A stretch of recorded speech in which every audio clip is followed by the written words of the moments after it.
Жительница села Покровка Амгинского района Ольга Петрова является активной общественницей села. По ее инициативе проводились работы по строительству детской площадки. А с началом военной операции Ольга Валерьевна приложила все усилия для помощи нашим бойцам. Общественная работа, наверное, это мой конек. Я люблю заниматься общественной работой. Допустим, люблю, когда, наверное, люди от моей работы получают пользу какую-то. Вот я занималась детской площадкой до СВО. А потом, когда СВО началось, и уже как бы считаю то, что сейчас, да, не время пока этим делом заниматься. Сейчас нужнее помогать ребятам. Сейчас под ее руководством жительницы села плетут маскировочные сети. В июне покровчанки отправили в зону СВО 15 сетей.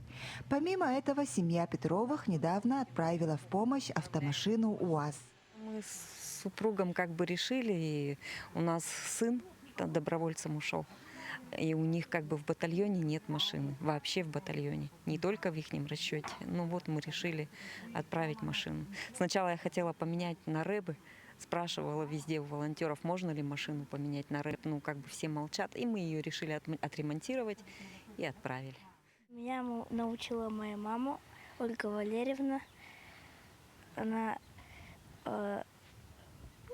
сама плетет тоже сеть.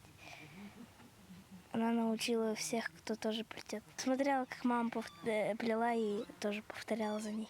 Перед тем, как начать заниматься плетением сетей, Ольга Валерьевна взяла мастер-класс у активной общественницы организации «Амарах-Сюрях» Марины Кулевой.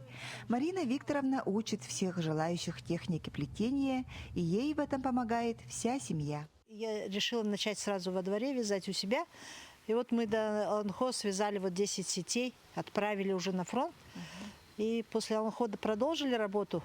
Вот уже 5-ю сеть довязываем. Ко мне приходили вот с Самарсуна мамы, участников СВО. Я их обучала сетям. Они потом тоже 10 сетей сплели вот с Покровки. В данное время во всех наслегах активно идут работы по плетению маскировочных сетей. На днях общественная организация «Амарах-Сюрях» отправила в зону СВО в порядке 29 сетей. Лия Яковлева, Тамара Сметанина, Амга.